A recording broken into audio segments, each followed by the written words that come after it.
A few weeks ago, a road traffic accident took the lives of close friends to Anthony Joshua. Sudden, violent, unforgiving. Lives lost that should have had a fighting chance.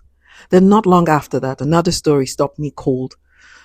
A young child, Nkano, gone.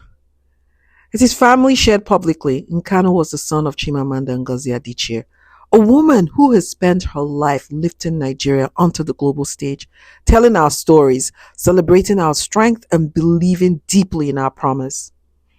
It is heartbreaking that the country she loved so fiercely failed her child.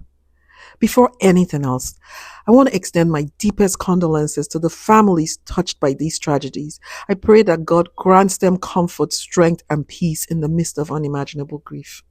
And to every person who has lost a loved one, please take heart.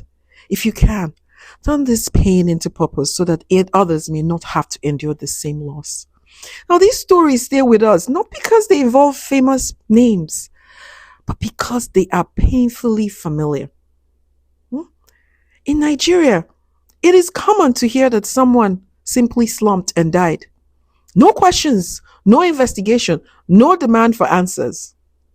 It is quickly chalked up, dismissed as the will of God. And while faith is powerful, silence is dangerous. Because the truth is this: in many parts of the country, emergency services barely exist. Ambulances don't come. Trauma systems are weak or non-existent. And if you have no money, God help you, you are quite literally on your own. This is not fate. This is failure.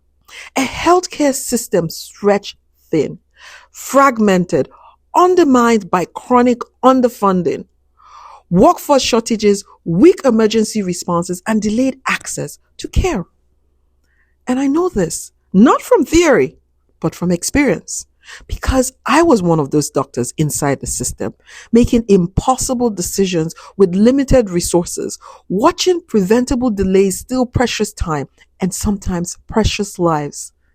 And too often, when families could not pay, it was doctors and nurses reaching down into their own pockets, sacrificing personally just to give patients a fighting chance. This is the hidden truth of the system.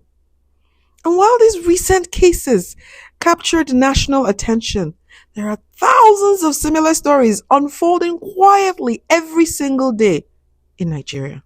And here are the facts we must confront. Do you know that today more than 100 children out of every 1,000 born in Nigeria will not live to see their 5th birthday? Nearly 60 infants die before their first year of life. These deaths are not evenly distributed, mind you. Poverty multiplies the risk. Geography determines survival. And regions like the Northwest continue to bear the heaviest burden. And this is where we must be clear. The government must do better. Nigeria has the resources. The government needs to invest in real emergency response systems, walk-in ambulances, trauma-ready hospitals, and referral pathways that function without delay.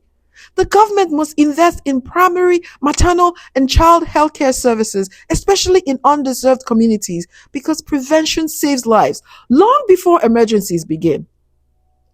Healthcare workers cannot keep carrying this burden alone.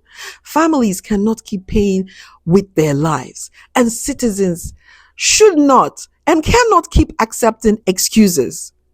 People must demand more, demand accountability, demand transparency, demand systems that protect life.